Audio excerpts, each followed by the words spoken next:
Well, you know what they say, if you haven't been to the letters, you really can't say you've been there. Welcome to Puebla, Mexico, a very important city in Mexico that you've probably never heard of. But I hope to get you acquainted quickly. To do the double-decker tour. We just picked the first random one, which was 100 pesos. For the three of us? Each. So that's like $15. Yeah, for the 100 pesos is maybe like $5, a little bit more. Probably like $21 with the current exchange rate. That's still pretty good.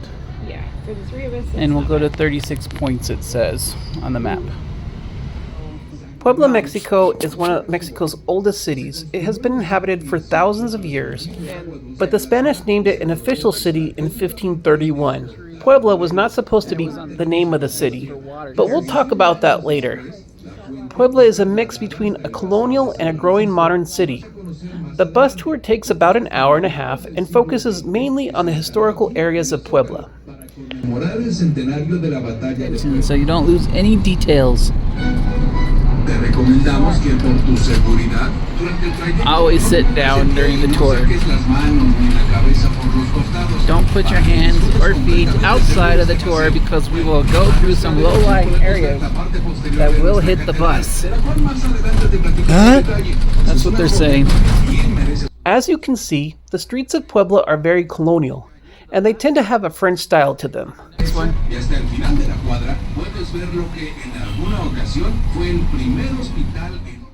The pink building that you see is the San Pedro Art Museum, but it started out as a convent in 1531, and in 1531 became one of the first hospitals in the Americas, and the first hospital in the Americas specializing in gynecology. This is the cathedral, the front. This is the Cathedral of Puebla. It is the largest cathedral in Mexico, which is strange because the Mexico City Cathedral was supposed to be the largest, but somehow the plans got switched, and Puebla was made bigger than Mexico City. The main tower on this cathedral is called the Mary's Tower, and at the top of the tower is called Mary's Bell, which weighs 9 tons. No one remembers how it got up there, and some people believe the angels helped it get up there. Speaking of angels, you will notice angels everywhere in Puebla. The cathedral itself is surrounded by 58 statues of angels. The reason for that is Puebla was not supposed to be called just Puebla. It was supposed to be called El Pueblo de Nuestra Señora de Los Ángeles, but the people just said Puebla, so the name stuck. Funny thing is in 1781, the Spanish reused that same name in California. So technically, California and Puebla have two cities with the same name. Angels on the walls.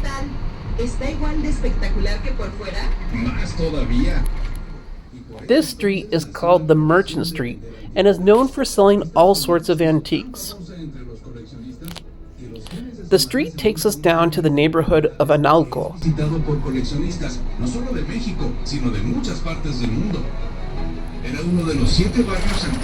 This is the old town of Analco that got swept up by the city. Which back in the 16th century was a different city. Analco was the native village, and the Spanish and the natives were not allowed to cross into each other's space. If there was anything that either city needed, they would trade on this bridge called the Analco Bridge.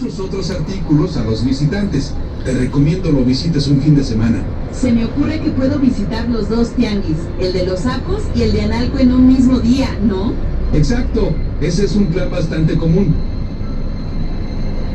This red building today is a mall, but it is a very interesting mall because when they were doing some renovations, they found the remains of an ancient marketplace.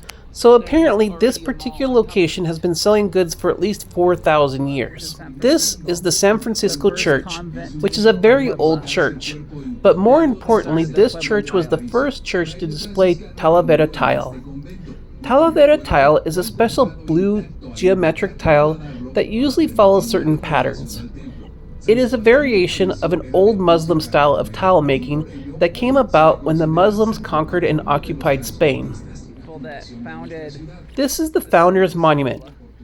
The city of Puebla was founded by 2 Portuguese men and 2 Catholic priests. It is said that they had a vision of Michael the archangel, that came to them and told them to build on the water's edge. For that reason, Michael the Archangel is the protector saint of Puebla, and the statues of Saint Michael can be seen throughout the city. We are now going up on one of the tallest points of Puebla to the fort of San Loreto. Back in the day, San Loreto was not a fort. It was just a small church with kind of a hermitage group of Catholic priests living up on the outskirts of town.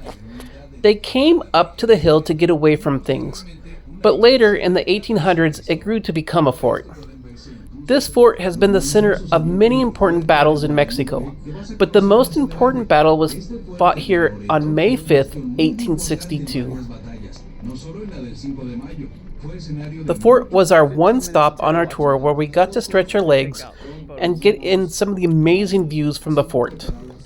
Here at the viewpoint, you can see the whole city from here, the Olympic Stadium that never was, and lots of cool views from up here. Here at the fort of Loreto, this is where the Battle of the 5th of May occurred here on the 5th of May. I believe it was 1863. The Mexicans defeated the French soldiers invading. It was kind of round one. It went on for a long time, and I have to say, I'm out of breath coming up these stairs. The Mexican army didn't have to worry about me conquering this fort for sure. In December of 1861, the French army invaded Mexico over debt. This was not the first time that France had invaded Mexico, but this time they not only invaded Mexico, but they installed a new Mexican emperor from Europe. His name was Maximilian. At first, the French invasion war went badly for Mexico. All the major ports were taken over, the capital was overrun, and the French were spreading both north and south. When the French army came to Puebla, they thought it was going to be another easy victory. The story goes that the French thought Puebla was going to be so easy that they sent their first wave of soldiers in with just trumpets and sabers, thinking the 5-to-1 ratio of soldiers with all the noise would just scare the Mexican soldiers out of town. It didn't scare the Mexican soldiers, and the entire first wave of French soldiers got shot down. The French continued to send in several waves of soldiers up the hill to attack the Mexican soldiers, but General Diaz and Zaragoza knew the land very well and were able to defend to the point where the French had to turn away, scoring the first Mexican victory in the French War. Unfortunately, it was a short-lived victory because the next year, the French came with 100,000 troops and killed all the Mexican soldiers in Puebla. But enough of them escaped to the northern states of Mexico until they could regroup again and push the French out later. In the end, Maximilian was the last death in that war. The Mexican government shot him and sent his body back to his family in Vienna, Austria, where he is still draped in the Mexican imperial flag. Es cierto, parecía como si tuviese movimiento. If this monument seems to be moving, you are probably right. This monument is called the Movement to Victory, and it is meant to symbolize Mexico's advance in victory over those that would try to take over the land. The entire battle site has been transformed into a park, and the buildings you see here are used for the state fair, which of course is in May, but when it is not May, the buildings are museums. The most popular museum is that of the Museum of Evolution. Apparently it is a big hit with the kids because they have life-size animatronic dinosaurs. Museum of Evolution. This imposing tower is the Skyway ride in Puebla, but it wasn't open when we went, but we kind of got a skyline tour driving down the mountain. If the clouds weren't around, we could see the volcanoes, they're saying.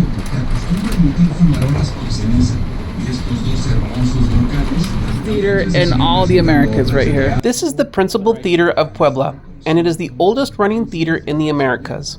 The current building was built in 1761, but they started doing shows at this site in 1613.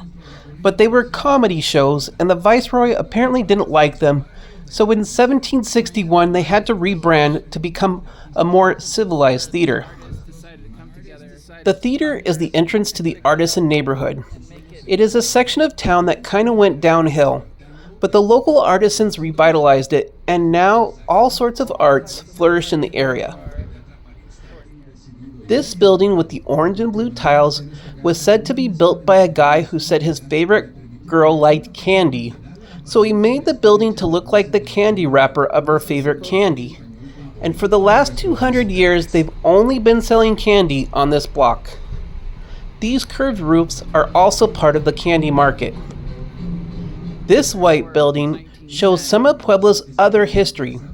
The holes in this building are bullet holes from the Revolutionary War of 1910. At that time, Mexico was fighting President Diaz, who had been the president of Mexico for over 40 years.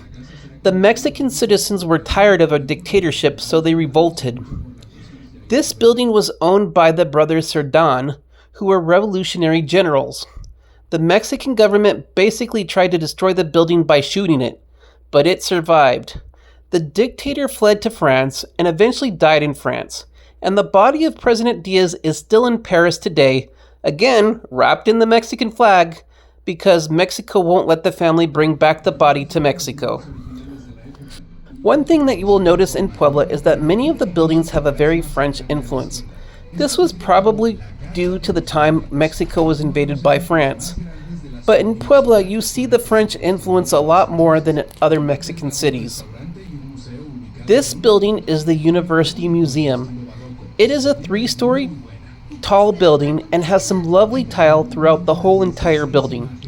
The only problem is it is slightly taller than the state capitol building, and the story goes that the viceroy at that time was mad and tried to get the wealthy homeowner to only have it be 2 stories of a building.